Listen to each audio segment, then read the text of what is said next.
자, 우리는 지난 시간에 하나님의 질투에 대해서 생각을 했습니다. 그런데 오늘 본문 5절을 보게 되면 하나님은 나는 질투하는 하나님인즉 그렇게 말씀하신 이후에 곧바로 우상을 숭배하는 죄악에 대해서 나를 미워하는 자의 죄라고 말씀을 하고 계십니다.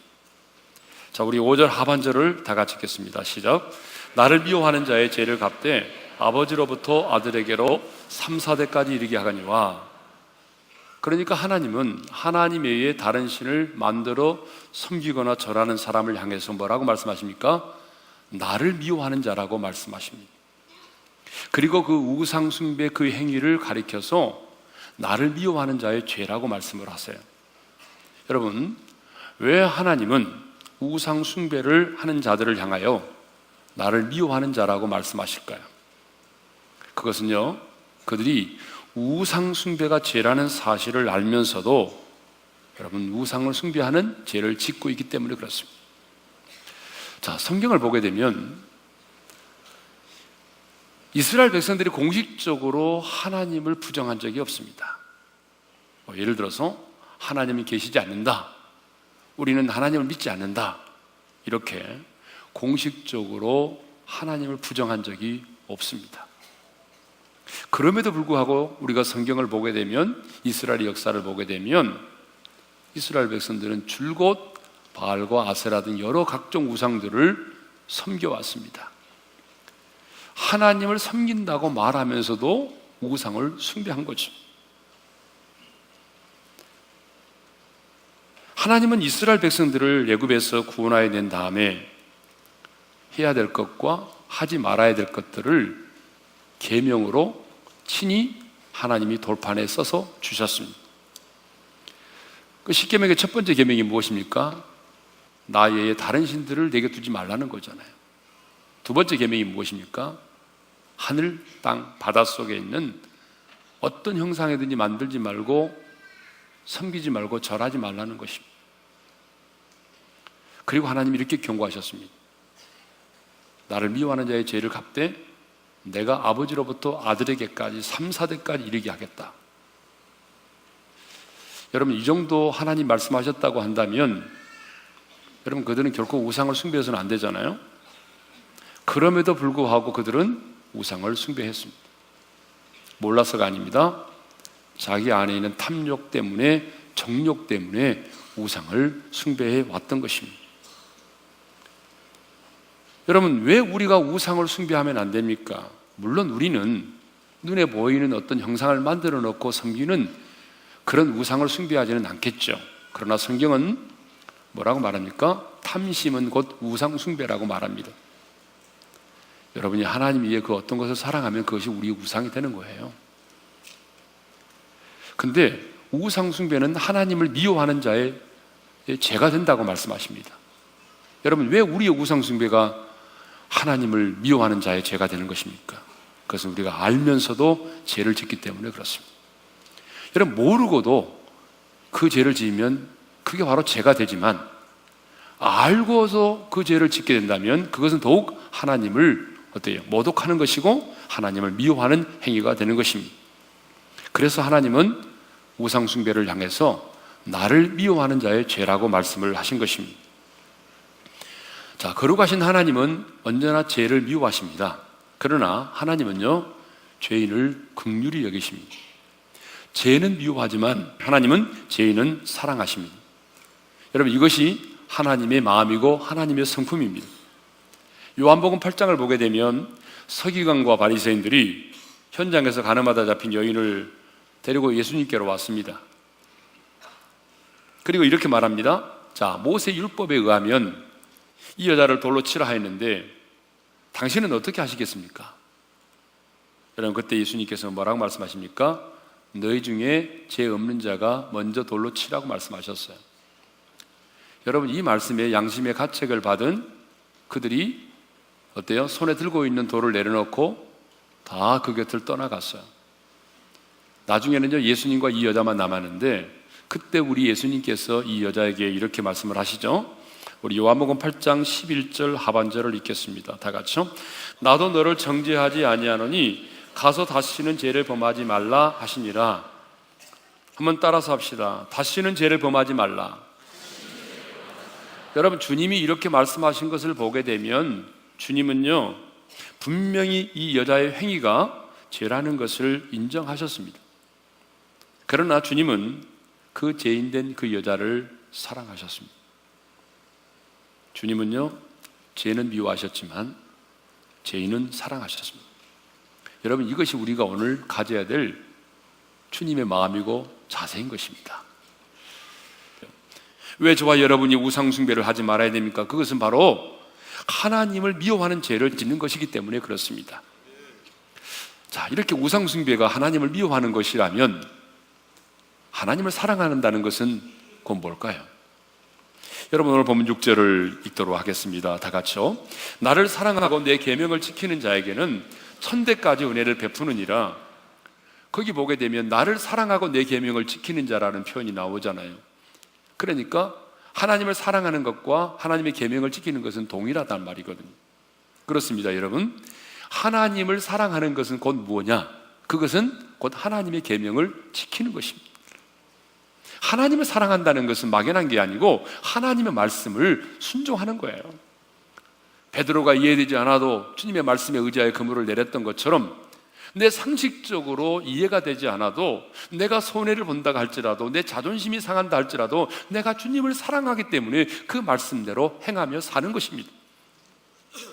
예수님도 요한복음 14장 21절에서 분명하게 이렇게 말씀을 하셨습니다. 우리 다 같이 읽겠습니다. 시작. 나의 계명을 가지고 지키는 자라야 나를 사랑하는 자니. 여러분, 누가 예수님을 사랑한다고 말씀하셨습니까? 나의 계명을 가지고 지키는 자라고 말씀하셨어요. 여러분, 사도 요한도 요한일서 5장 3절에서 이렇게 말합니다. 우리 다 같이 읽겠습니다. 시작. 하나님을 사랑하는 것은 이것이니 우리가 그의 계명들을 지키는 것이라. 그의 계명들은 무거운 것이 아니로다. 하나님을 사랑하는 것은 이것이니 뭐예요? 그의 계명들을 지키는 것이라. 하나님을 사랑하는 것은요, 하나님의 계명을 지키는 것인데 요한은 한 줄 더 떠서 이렇게 말합니다. 그것은, 그 계명들은 무거운 것이 아니다라고 하는 것입니다. 여러분, 성경을 보게 되면 하라, 하지 말라는 말씀으로 가득 차 있어요. 거의 대부분이죠. 여러분, 성경 딱 보게 되면 뭐 빛의 갑옷을 입으라, 뭐 단장이 행하라, 쉬지 말고 기도해라, 뭐 범사에 감사하라, 뭐 도둑질 하지 말라, 우상 숭배하지 마라, 이런 내용이잖아요. 그러다 보니까 사람들은요, 하나님의 말씀을 뭘로 생각하냐면 속박으로 생각해요. 그래서 예수 믿으면 일단 재미가 없다고 생각을 해요. 사람들은 간섭받는 거 싫어하잖아요. 더군다나 젊은이들은 간섭받는 거 되게 싫어하잖아요. 근데 하나님의 말씀을 딱 펴면 하지 마라, 해라, 이런 거잖아요. 그래서 많은 사람들이 하나님의 말씀을 부담으로 여겨요. 속박한다고 생각을 해요. 그러나 성경은 분명히 말합니다. 그의 계명들은 무거운 것이 아니로다. 여러분, 한번 잘 생각해 보세요. 왜 무거운 것이 아닐까요? 질투하기까지 나를 사랑하시는 하나님의 사랑을 내가 알면 그 하나님의 사랑 때문에 여러분, 하나님의 계명이 무거워지지 않는 것입니다. 이것은 사랑과의 관계도 마찬가지죠.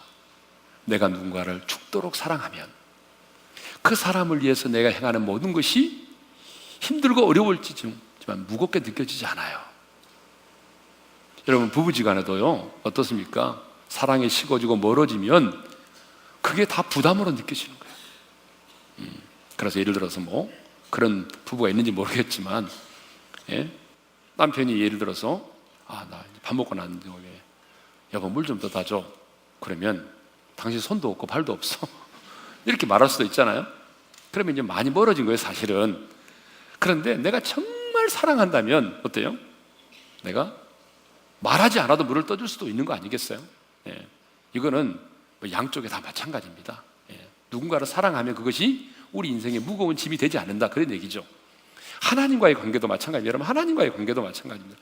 내가 하나님을 정말 사랑하면 내가 그 계명을 지키는 것이 내 사랑의 표현이 되는 것이지 그것이 무거운 짐이 되지 않는다는 것입니다. 그렇다면 여러분은 여러분에게 있어서 하나님의 계명은 무엇입니까? 무거운 짐입니까? 아니면 사랑의 표현입니까? 어느 날부터 하나님의 말씀이 내 인생에 부담으로 다가왔다면 하나님과 여러분 사이에 저바다가 생긴 것입니다. 어느 날부터인가 하나님의 말씀을 지켜 행한다는 게 너무 힘들다. 그러면 하나님과 나 사이에 지금 갭이 생긴 거예요. 내가 하나님을 마음을 다하고 목숨을 다하고 뜻을 다해 사랑한다면 여러분, 하나님이 우리에게 말씀하시는 계명은 결코 무거운 짐이 아닌 겁니다. 하나님이 우리에게 계명을 주신 목적이 있습니다. 그것은요, 유혹 많은 세상에서 내 영혼을 지키고 타락한 세상에서 내 영혼을 순결하게 만들고 하나님과 멀어지지 않도록 하기 위해서, 신앙의 국경선을 넘어가지 않도록 하기 위해서, 하나님께로 더 가까이 나아오도록 하기 위해서 하나님이 우리에게 계명을 주신 겁니다. 여러분 한번 생각해 봐요. 내가 뭐 계명대로 산다고 해서 하나님이 더 거룩해지고 하나님이 더 위대해집니까? 우리 하나님 그런 분 아니에요. 여러분이 망나니 같은 인생을 살아도 하나님은 우리와는 상관없이 거룩하시고 위대하신 분이에요. 그런데 왜 하나님이 우리에게 계명을 주셨습니까? 결과적으로 보게 되면 우리를 위해서입니다. 내 영혼을 위해서, 여러분 나를 축복하기 위해서 하나님께서 우리에게 계명을 주신 거예요.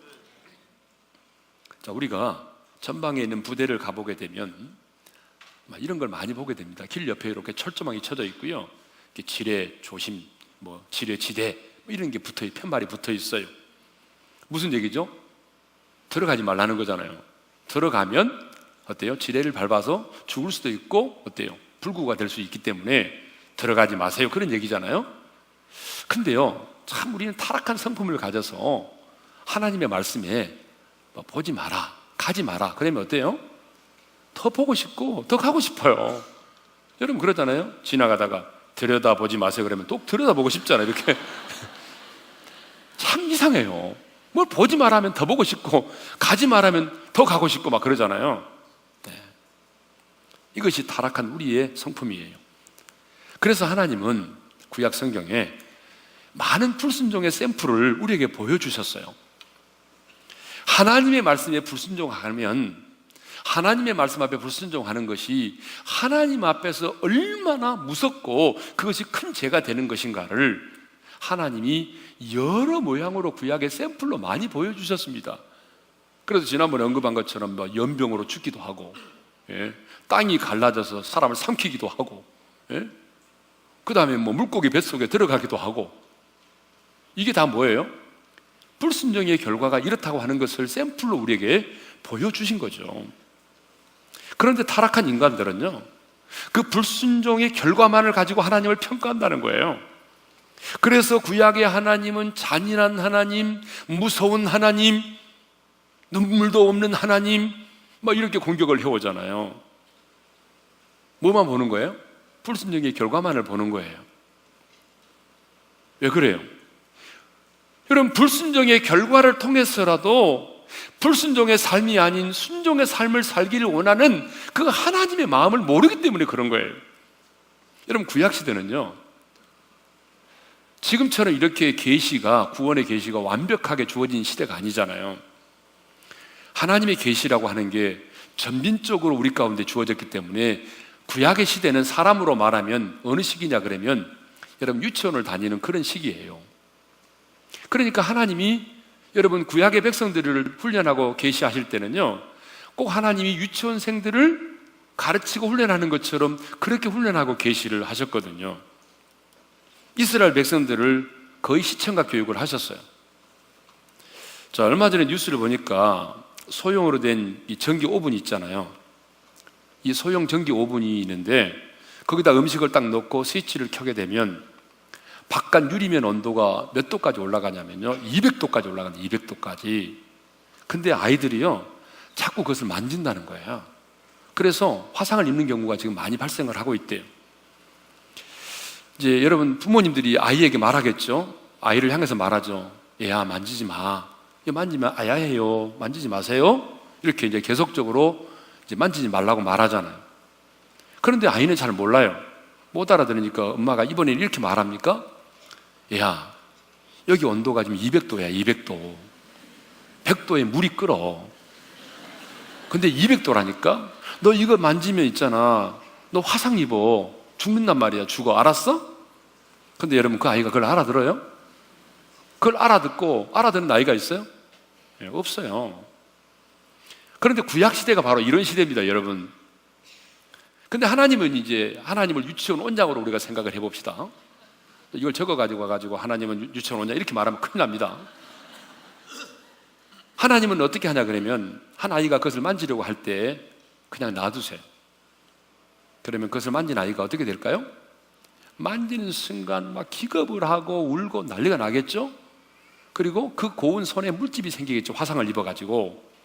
그런데 여러분, 중요한 사실은 그 아이가 그 다음부터는요 절대 그 근방을 가지 않는다는 사실입니다. 그 근방에도 안 가요, 아이는. 그러면 그때 유치원 원장이 아이들을 모아놓고 이렇게 말하죠. 너희들 보았지? 이것을 만지면 이런 일이 벌어지는 거야. 이거 만지면 안 돼. 봤지? 얼마나 뜨거운지 알아? 죽을 수도 있어. 만지지 마. 여러분, 이것이 구약의 가르침입니다. 하나님은 구약시대에 그런 방식으로 자기 백성들을 훈련하시고 그리고 계시하셨습니다. 그런데 사람들은요 그 하나님을 무서운 하나님이라고 얘기를 한다는 거예요. 한 사람의 희생을 통해서라도 많은 사람을 구원하시려는 하나님의 마음을 잘 모른다는 거예요. 그래서 하나님께서 우리에게 주신 계명들을 사람들은 뭐라고 말하냐면 속박이라고 생각한다는 거예요. 구속이라고 생각한다는 거예요. 사람들은 진정한 사랑이 뭔지를 잘 몰라요. 방종과 방임은 사랑이 아닌데 여러분, 그것을 여러분 사랑으로 이해하는 경우들이 있어요. 얼마 전에 한 권사님이 저에게 그런 얘기 하더라고요. 다 큰 딸이 시집을 간 딸인데요, 이렇게 말하더래요. 엄마, 왜 나는 피아노를 안 가르쳐줬어? 그러니까 엄마가 하는 말이, 야, 네가 배우기 싫다고 그랬잖아. 엄마가 가르쳐준다고 그러는데 네가 배우기 싫다고 그랬잖아. 나 피아노 싫어 그랬잖아. 그러니까 하는 말이, 그렇다고 어린 내가 그렇게 말을 하면 아무리 내가 그렇게 말을 해도 엄마가 가르쳐줬어야지. 에? 피아노 정도는 기본으로 쳐야 되는 거 아니야? 근데 왜 내가 싫다고 그러니까 안 가르쳐줬어? 여러분, 이렇게 말하더라는 거예요. 어쩌면 우리들의 모습을 보는 것 같잖아요, 여러분. 우리가 꼭 그렇습니다. 예. 왜 하나님 우리에게 계명을 주셨습니까? 우리를 억압하고 속박하기 위해서입니까? 아닙니다. 여러분, 따지고 보게 되면요, 우리를 속박하게 하는 것이 아니라 도리어 우리에게 진정한 자유를 주시기 위해서입니다. 예. 그래서 예수님이 뭐라고 말씀하셨어요? 진리를 알지니 진리가 너희를 자유케 하리라. 여러분, 계명이 우리를, 하나님의 말씀이 우리를 속박하는 것 같지만 내가 그 말씀 안에 거할 때에 여러분 진정한 자유를 누린다는 거예요. 네? 우리 주님이 왜 이 땅에 오셨습니까? 우리에게 우리 어깨에 무거운 인생의 짐을 더 하나 지워주기 위해서 오셨습니까? 아니잖아요. 신앙생활은 우리에게 무거운 짐을 하나 지우는 게 아니란 말이에요. 예수님이 뭐라고 말씀하셨습니까? 수고하고 무거운 짐진 자들아 다 내게로 오라. 내가 너희를 쉬게 하리라. 주님은 우리가 지고 있는 인생의 무거운 짐, 죄악의 짐, 율법의 짐을 주님이 대신 져주시고 우리에게 참된 쉼과 안식을 주기 위해서 이 땅 가운데 오셨단 말입니다.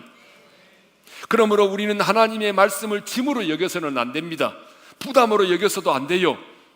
하나님이 나에게 계명을 주신 것은 나의 영혼을 순결하게 하고 내 영혼을 지키고 진정으로 나에게 자유를 주고 하나님과 멀어지지 않도록 하기 위해서 하나님이 나의 영혼의 유익을 위하여 주신 것입니다. 그러므로 여러분, 이제 기쁨과 감사의 마음으로 하나님의 말씀을 지켜 행하시기를 바랍니다. 우리가 어떤 일을 할 때도 사랑하는 마음으로 하잖아요. 주님, 내가 힘들어도 주님 사랑하기 때문에 순종합니다. 내가 손해보더라도 내가 주님 사랑하는 거 아시죠? 내가 주님 사랑하니까 이 길을 갑니다. 주님 사랑하기 때문에 내가 주일날 차 안 가져옵니다. 주님 아시죠? 이런 거 있잖아요. 그런데 이걸 반대로 생각하는 사람이 있어요. 그러면 진짜 짜증나는 거죠. 예. 주님을 사랑하는 마음이 없으면요, 모든 게 힘들어요. 예. 자, 이제 마지막으로 하나만 더 생각합시다. 우리를 향한 하나님의 성품이 어떤 것인지를 오늘 본문에서 한번 생각해 보겠는데요. 자, 5절 하반절과 6절을 한번 읽도록 하겠습니다. 다 같이 시작. 나를 미워하는 자의 죄를 갚되 아버지로부터 아들에게로 3, 4대까지 이르게 하거니와 나를 사랑하고 내 계명을 지키는 자에게는 1000대까지 은혜를 베푸느니라. 여러분, 우리 하나님은 공평하신 하나님이죠? 맞죠? 자, 그러면 우리 하나님이 공평하신 하나님이라면 여러분, 죄를 갚는 것도 그 다음에 은혜를 베푸는 것도 5대5여야 되잖아. 5대5. 이게 공평한 거예요. 근데 오늘 본문을 보게 되면 하나님은 나를 미워하는 자의 죄를 갚을 때는 3, 4대까지 이르게 하고 은혜를 베풀 때는 1000대까지 베푸신다, 이렇게 말씀하고 있어요.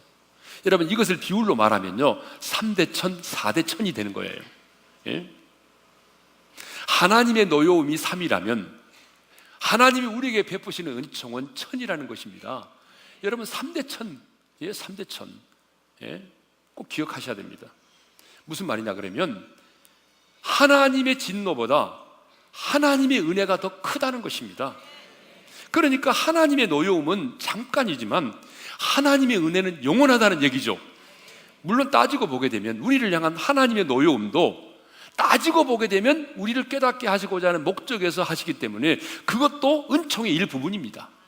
그러니까 여러분, 우리의 평생 사는 날 동안 여러분, 우리는 하나님의 그 평생 동안에 하나님의 은혜가 떠나지 않는 것이죠. 하나님의 은혜는 영원한 것입니다. 이것이 바로 저와 여러분을 향한 하나님의 성품입니다. 그래서 다윗은요, 하나님의 노여움은 잠깐이요 하나님의 은혜는 평생이다라고 노래했어요. 시편 30편 5절입니다. 다 같이 읽겠습니다. 시작. 그의 노여움은 잠깐이요 그의 은총은 평생이로다. 저녁에는 울음이 깃들일지라도 아침에는 기쁨이 오리로다. 예? 그의 노여움은 잠깐이요 은총은 평생이로다. 여러분, 다윗은요, 다윗 역시 하나님의 징계를 받은 적이 있잖아요. 여러분 잘 알죠? 다윗이 하나님의 징계를 받았어요. 그런데 다윗이 하나님의 징계를 받았지만 그것은 자신이 하나님께로부터 받은 은총의 시간에 비하면 너무 잠깐에 불과하다는 거예요. 여러분, 우리 역시 인생을 살다 보게 되면 하나님의 징계를 받을 때가 있습니다. 사랑의 가시 울타리를 경험할 때가 있습니다. 여러분, 하나님께서 때리시는 사랑의 채찍을 맞을 때가 있습니다. 그러나 우리를 향한 하나님의 그 노여움은 잠깐이라는 거예요. 장차 저와 여러분이 누리게 될 하나님의 은혜는 영원한 것입니다. 다윗은 이 사실을 믿었습니다. 다윗은요 3대 1000, 4대 1000을 믿었습니다. 여러분, 바울도 믿었어요. 그래서 바울이 뭐라고 말하냐면 현재의 고난은 장차 우리가 받을 영광과 좋게 비교될 수 없대요. 여러분, 이 사실을 믿는 것이 믿음입니다. 다윗은 이 사실을 믿었어요. 그래서 이렇게 말하잖아요. 예? 노여움은 잠깐이요 은총은 평생이로다. 그리고 이렇게 노래하잖아요. 저녁에는 울음이 깃들일지라도 아침에는 뭐가 온다? 기쁨이 오리로다. 혹시 우리 중에 여러분 인생의 밤을 만난 분이 계십니까? 혹시 우리 중에 인생의 깊은 밤을 만나서 울고 있는 분이 계십니까? 저는 금요기도의 시간에 가슴을 치며 통곡하는 성도들의 기도 소리를 듣습니다. 하염없이 흐르는 성도들의 눈물을 봅니다. 여러분, 인생을 살다 보게 되면 갑작스럽게 인생의 밤이 올 때가 있잖아요. 우리의 뛰고 있는 심장이 여러분 어느 한순간 멎어버리는 순간이 오는 거예요. 그렇기 때문에 내가 늘 말하잖아요. 이 땅에서 드리는 오늘의 예배가 우리의 인생의 마지막 예배일 수 있다. 이 땅에서 드리는 이 예배가 우리 인생의 마지막 예배일 수 있다. 물론 우리가 하나님의 나라에 가면 영원토록 예배하겠지만 이 땅에서 우리가 드리는 이 예배가 언제나 마지막 예배일 수 있다는 사실을 가지고 우리가 그렇게 예배를 드려야 됩니다. 저녁에는 울음이 깃들일지라도 아침에는 기쁨이 오리로다. 여러분, 우리가 모두가 기억해야 될 한 가지 사실이 있습니다. 우리의 인생길의 밤을 만나고 그 밤 가운데에 울음이 깃들일지라도 아침에는 기쁨이 온다는 사실을 말입니다.